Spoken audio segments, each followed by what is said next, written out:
Hello student, आज हम लोग लाइव कवरेज कर रहे हैं सीसी डैम का। सीसी डैम जैसा कि उत्तर प्रदेश के मिर्ज़ापुर डिस्ट्रिक्ट में पड़ता है। पीछे हमारे दिख रहा है ये डैम है। ये इधर जल को रोकने के लिए डैम बनाया गया है। जैसा कि आप जानते हैं डैम मल्टीपल होता है।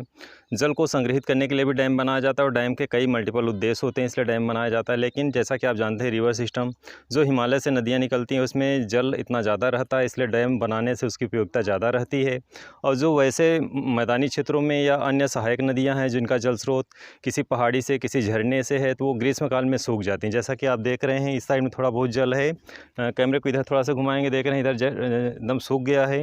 डैम बनाया गया है लेकिन इसका यूज़ नहीं हो पा रहा है क्योंकि ये बरसात का पानी जब आएगा, नदियों का कई जब सहायक नदियाँ इसमें मिलेंगी आकर के, तब इसमें जल स्तर बढ़ेगा और इसमें वाटर होगा। लेकिन इस टाइम में देख रहे हैं कि एकदम सूख गया है, पूरा चट्टान ही चट्टान दिख रही है। तो सिरसी डैम उत्तर प्रदेश मिर्ज़ापुर डिस्ट्रिक्ट में पड़ता है, ये डैम है। और अभी आपने देखा सिरसी वाटरफॉल है, तो दो चीज़ें कंबाइंड है, एक ही साथ है, दोनों आसपास में है 100 मीटर की दूरी पे, सिरसी डैम और सिरसी वाटरफॉल। तो ये पीछे दिख रहा है आपका, ये सिरसी डैम है और अभी जो इसके आगे जो आप देखेंगे वो सिरसी वाटरफॉल है। तो दोनों पास पास में ही है।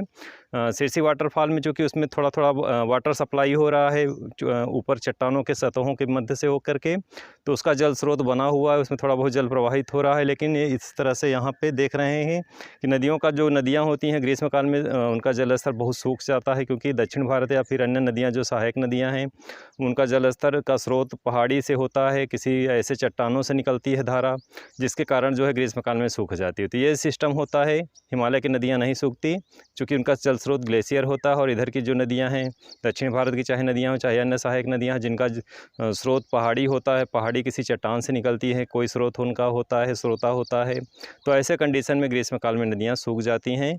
और जैसा कि आप दिख रहे हैं कि डैम खाली पड़ा हुआ है, वीरान है, यहाँ पे कोई नहीं है। अगर यही जल प्रवाह होता तो यहाँ पे पर्यटक आते, बहुत भीड़ लगती, लेकिन इस तरह से सूखा गया है। तो कहने का मतलब है कि आज लाइव कवरेज करने के पीछे केवल एक ही उद्देश्य है, जो भी भारत की भौगोलिक परिवेश है, भारत की भौगोलिक संस्कृति है, कला है, धरोहर है, हमारी भौगोलिक नदियाँ हैं, पहाड़ है, झील है, झरने, इन चीज़ों को जानना ज़रूरी है। क्योंकि चाहे एग्ज़ाम से रिलेटेड हो, चाहे ज्ञान से रिलेटेड हो, हर स्थिति में आपको जानना ज़रूरी है।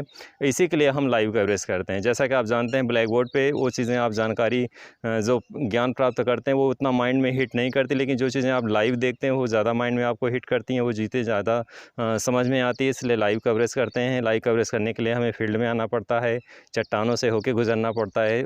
जहाँ पे लाइव कवरेज करना होता है वहाँ तक जाना होता है, चाहे पैदल जाना हो चाहे ऐसे ही जाना हो। तो इस तरह से आपको लाइव कवरेज वीडियो को दिखाने के लिए ये मेरा एक प्रयास है कि जितने भी भारत की सांस्कृतिक धरोहर होगी उन चीज़ों को वीडियो के माध्यम से आप तक लगातार पहुंचाते रहेंगे।